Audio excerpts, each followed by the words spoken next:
Vision statement బాగుంటుంది, భవిష్యత్ అందంగా ఉంటుందని చెప్తే ఎవరు వద్దంటారు?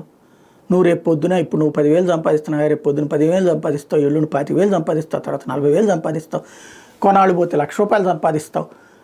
ఇప్పటి నుంచి నేను నీ దానికోసం అడుగులు వేస్తున్నానని చెప్తే అట్టని నువ్వేందా నాకు అడుగులు వేసేది ఎవడొద్దంటాడు? సరే సార్ మంచిది అంటారు, ఎందుకంటే దాంట్లో ఎవరు కష్టం ఎంత అనేది ఉంటుంది కాబట్టి కొన్ని ప్లాట్ఫామ్స్ వస్తాయి కదా అన్నట్టు. కానీ విజన్ 2020తోనే నేను ఇవాళ తెలంగాణ హైదరాబాద్ నెంబర్ 1గా చేశానని చెప్తున్నారు. గుడ్. మరి తెలుగుదేశం పార్టీ ఎక్కడుంది అందులో? హైదరాబాద్ బాగుపడింది. Where is TDP? అదే కార్పొరేషన్లో ఎన్నికల్లో పోటీ చేయడానికి ఇప్పుడు మళ్ళీ బీజేపీ సాయం కోరుతోంది, లేదా జనసేనను తోడు ఉండమంటోంది. అలాగే అదే తెలంగాణలో ఏమైపోయింది తెలుగుదేశం పార్టీ? పోటీ చేయడానికి మనుషులు దొరకని పరిస్థితుల్లో బలవంతంగా ఎవరిని తీసుకొచ్చి పెడితే ఓడిపోతున్నటువంటి స్థితి, చివరికి హరికృష్ణ గారు అమ్మాయే ఓటం పాలైనటువంటి పరిస్థితి.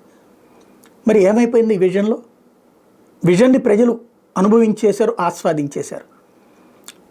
ఇదంతా నా వల్లనే. మరి నమ్మట్లేదు అక్కడ జనం.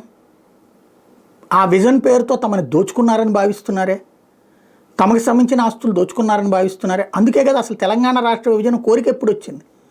హైదరాబాద్ బాగుపడ్డాక. పోనీ విజన్ గొప్పదే అనుకుందాం, మరి ఆదిలాబాద్ అట్లెందుకు తగలడింది? కరీంనగరు, మహబూబ్ నగరు, ఖమ్మము ఇవన్నీ ఎందుకు అట్లా ఉన్నాయి? నల్గొండ ఇట్లాంటివన్నీ.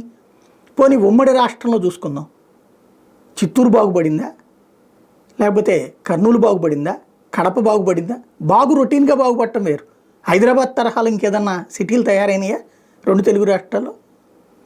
ఎందుకని మరి విజన్ అనేది ఓన్లీ ఒక నగరానికి పరిమితం అవుతుంది? ఇప్పుడు మళ్ళీ సేమ్ విజన్, అమరావతి కేంద్రీకృత అభివృద్ధి ఎలా సాధ్యమవుతుంది? అప్పుడు అందరూ ఉన్న ఊరు వదులుకుని అలాంటి ప్రదేశానికి పోయి బ్రతకడం అన్నటువంటిది అభివృద్ధి అవుతుందా? ఇదే $1 మిలియన్ ప్రశ్న.